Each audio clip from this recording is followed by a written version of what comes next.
Hello மக்களே, இன்னைக்கு ஆந்திர மாநிலத்தில் இருக்கிற திருப்பதி ஏழுமலையான் கோவிலை பற்றி தான் பார்க்க போகிறோம்.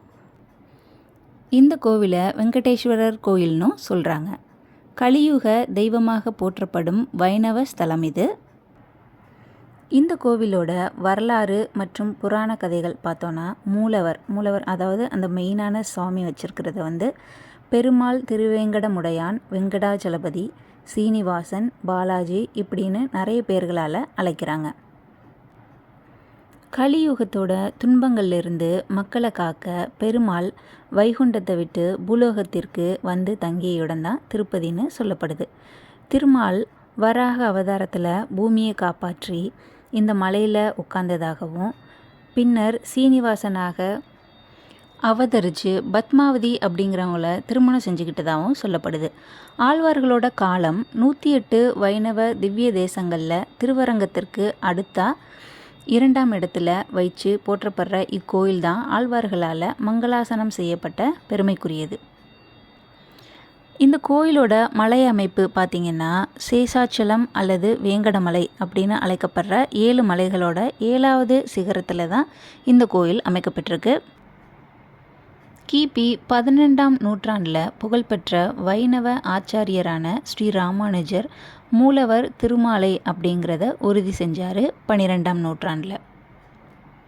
பல்லவர்கள், சோழர்கள் மற்றும் விஜயநகர பேரரசு மன்னர்கள் இந்த கோயிலுக்கான நிதியுதவியும் திருப்பணிகளும் செஞ்சுருக்காங்க. விஜயநகர பேரரசரான கிருஷ்ணதேவராயர் இங்கே பல முறை கோயிலுக்கு தேவையான விமானத்திற்கு தங்கத்தகடுகள் வைத்து சிறப்பிச்சிருக்காரு. இப்படி உலக புகழ்பெற்ற இந்த கோயிலோட பிரசாதம் திருப்பதி லட்டு தாங்க. நம்ம எல்லாருக்குமே தெரிஞ்சது தான், கோயிலுக்கு போய் சாமி கும்பிட்றோமோ இல்லையோ, ஆனால் பிரசாதம் வாங்காமல் இருக்கவே மாட்டோம். ஏன்னா அவ்வளோ டேஸ்ட்டாக இருக்கும் இந்த கோயிலோட பிரசாதம். இந்த கோவிலோட மிக முக்கியமான திருவிழாவான பிரம்மோற்சவம் ஆண்டுதோறும் புரட்டாசி மாதத்தில் கோலாகலமாக நடைபெறுது. இது திருமலையோட மிக முக்கியமான திருவிழாவாகும். 9 நாட்கள் நடைபெற இந்த விழாவின் போது தினமும் காலையிலையும் மாலையிலையும் சுவாமி பல்வேறு வாகனங்களில் வீதி உலா வருவார். இந்த பிரம்மோற்சவ திருவிழாவில் கொடியேற்றம், கருட சேவை, தேரோட்டம், சக்கர ஸ்நானம் இது எல்லாமே பண்ணுறாங்க. இந்த பிரம்மோற்சவம் இல்லாமல் வேறு முக்கிய திருவிழாக்கள் என்ன நடக்குதுன்னு பார்த்தீங்கன்னா வைகுண்ட ஏகாதேசி, ரத சப்தமி, தெப்போற்சவம் அதாவது ஃப்ளோட் ஃபெஸ்டிவல் இது எல்லாமே இங்கே நடக்குது. ஓகே மக்களே, இன்றைக்கி திருப்பதி கோயிலை பற்றி அழகான விஷயங்கள்லாம் தெரிஞ்சுக்கிட்டீங்க. ஓகே, நாளைக்கு வேறொரு வீடியோவில் பார்க்கலாம். பாய்.